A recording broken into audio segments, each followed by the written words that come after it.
இனிமையான நண்பர்களே, அன்புள்ளம் கொண்ட சொந்தங்களே, அனைவருக்கும் வணக்கம். பாட்டாளி மக்கள் கட்சியில் பூசல், பாட்டாளி மக்கள் கட்சியில் பிளவு. பாட்டாளி மக்கள் கட்சியின் சட்டமன்ற குழு தலைவர் ஜி.கே. மணி அவர்கள் சட்டமன்றத்தில் பேசிய ஒரே ஒரு பேச்சு, அந்த பேச்சை வைத்து பாட்டாளி மக்கள் கட்சி பிளவுபட போவதாக தமிழகத்தின் இருபெரும் கட்சிகளில் ஒரு சிறு கூட்டம் திட்டமிட்டு ஒரு பிரச்சாரத்தை செய்து கொண்டிருக்கிறது. அவர்கள் ஏன் இதை செய்கிறார்கள்?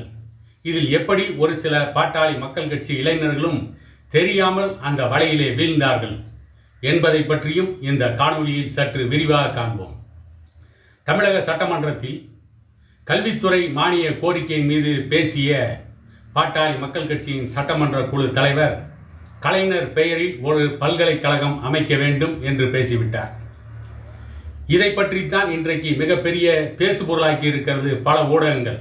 அவர்கள் என்ன சொல்கிறார்கள் என்று பார்த்தால், அதிமுகவுடன் பாட்டாளி மக்கள் கட்சி கூட்டணி வைக்கக்கூடாது என்று திமுக சதி திட்டம் தீட்டுகிறது. அந்த சதிக்கு பாட்டாளி மக்கள் கட்சியின் சட்டமன்ற குழு தலைவர், பாட்டாளி மக்கள் கட்சியின் கௌரவ தலைவர் ஜி.கே. மணி அவர்கள் பலியாகிவிட்டார். அவர் திமுகவிற்கு ஆதரவாக செயல்படுகிறார் என்று பல ஊடகங்கள் தொடர்ந்து பேசிக்கொண்டே இருக்கின்றன. திமுகவிற்கு ஆதரவாக வேல்முருகனை போல இன்னொருவர் செயல்பட முடியாது.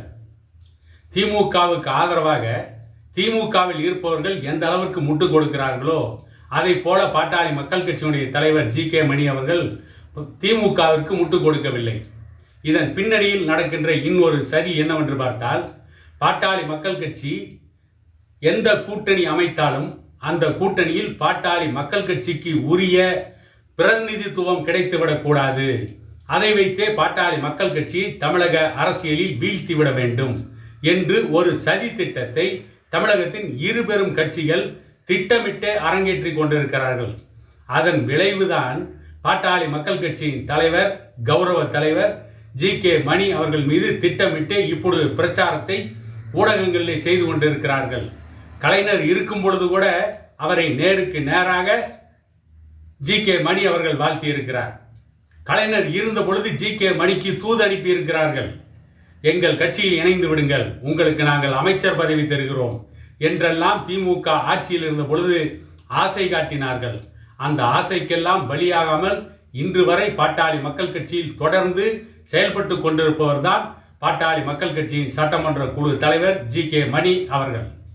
பாட்டாளி மக்கள் கட்சியின் சட்டமன்ற குழு தலைவர் ஜி.கே. மணி அவர்களுக்கு மறைந்த முதலமைச்சர் எம்ஜிஆரே ஆசை காட்டினார். அதை போலவே ஜெயலலிதா ஆசை காட்டினார். அன்றைக்கெல்லாம் அந்த பதவி ஆசைக்கு மயங்காத பாட்டாளி மக்கள் கட்சியின் கௌரவ தலைவர் அவர்கள் இனிமேலா பதவி ஆசைக்கு மயங்கப் போகிறார்? அப்படி எதுவும் கிடையாது. ஆனால் திட்டமிட்டு பாட்டாளி மக்கள் கட்சியை பலவீனப்படுத்த வேண்டும் என்பதற்காகவே இப்படிப்பட்ட ஒரு பொய்யான பிரச்சாரத்தை கட்டவிழ்த்து விடுகிறார்கள். இதே சட்டமன்ற குழு தலைவர், பாட்டாளி மக்கள் கட்சியின் சட்டமன்ற குழு தலைவர் ஜி.கே. மணி அவர்கள், அவர் பென்னாகரம் தொகுதியின் சட்டமன்ற உறுப்பினர் ஆவதற்கு முன்பு பென்னாகரம் தொகுதியில் எத்தனை பள்ளிக்கூடங்கள் இருந்தது?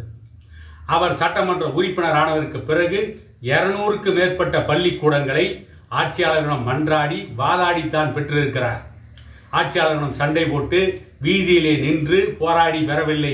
அவர் பேசி, லாவகமாக பேசி அவ்வளவு பள்ளிக்கூடங்களை, அரசு பள்ளிக்கூடங்களை பென்னாகரம் தொகுதியில் திறக்க வைத்து பென்னாகரம் தொகுதி மாணவிகளின் கல்வி கண்ணை திறந்தவர். பென்னாகரம் தொகுதியை பொறுத்தவரை, தருமபுரி மாவட்டத்தை பொறுத்தவரை கல்வி கண் திறந்த காமராஜர் என்று சொன்னால் அது பாட்டாளி மக்கள் கட்சியின் சட்டமன்ற குழு தலைவர் ஜி.கே. மணி அவர்கள்தான். இதே சட்டமன்ற குழு தலைவர் மேட்டூர் தொகுதியில் பாட்டாளி மக்கள் கட்சியின் சட்டமன்ற உறுப்பினராக இருந்த பொழுது மேட்டூரில் ஒரு அரசு கலை கல்லூரியை கொண்டு வந்து மேட்டூரிலும் கல்வி கண் திறந்தவர் பாட்டாளி மக்கள் கட்சியின் கௌரவ தலைவர் ஜி.கே. மணி அவர்கள்தான். இப்படி பல எண்ணற்ற சாதனைகளுக்கு சொந்தக்காரர். அவருக்கு இன்றைக்கு வேண்டுமென்றே சோதனையை கொடுத்து கொண்டிருக்கிறார்கள்.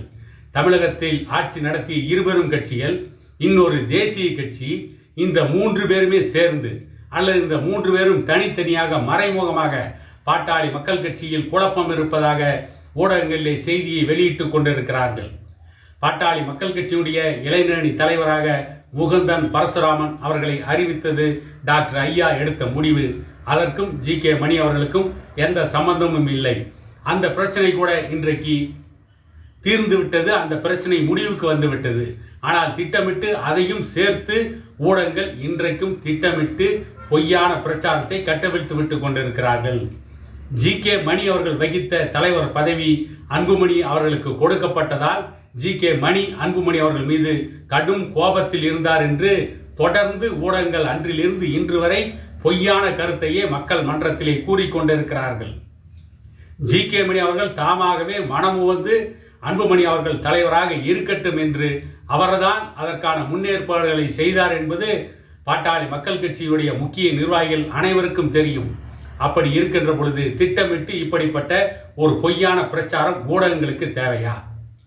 அது மட்டும் இல்லாமல் கடந்த 2021ஆம் ஆண்டு சட்டமன்ற தேர்தலில் அதிமுகவுடன் கூட்டணி வைத்த பொழுது 23 சட்டமன்ற தொகுதிகள், குறைவான சட்டமன்ற தொகுதிகளில் பாட்டாளி மக்கள் கட்சி போட்டியிட்டதால் தான் பாட்டாளி மக்கள் கட்சிக்கு அந்த தேர்தலில் மிகப்பெரிய பின்னடைவு ஏற்பட்டது என்பது மற்றவர்களுக்கு தெரிகிறதோ இல்லையோ, ஊடகங்களுக்கும் திமுக கட்சிக்கும் அதிமுகவிற்கும் தெரியும்.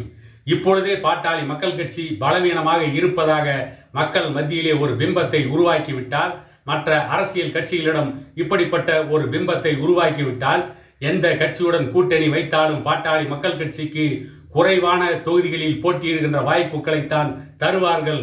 அதன் மூலம் பாட்டாளி மக்கள் கட்சியை மீண்டும் பலவீனப்படுத்தி விடலாம் என்று திட்டமிட்டு தமிழகத்தை ஆண்ட இருபெரும் கட்சிகள் பாட்டாளி மக்கள் கட்சியுடைய கௌரவ தலைவர் ஜி.கே. மணி அவர்கள் மீது புழுதிவாரி தூற்றுகிறார்கள். அண்ணன் அன்புமணிக்கும் ஜி.கே. மணிக்கும் பிரச்சனை இருப்பதாக ஒரு பிம்பத்தை தோற்றுவிக்கிறார்கள். அவர்கள் திட்டமிட்டு இப்படிப்பட்ட ஒரு நாடகத்தை அரங்கேற்றுகிறார்கள் என கூறிக்கொண்டு இன்னொரு காணொலியில் உங்களை சந்திக்கும் வரை உங்களிடமிருந்து விடைபெறுவது உங்கள் எடப்பாடி துரைசாமி.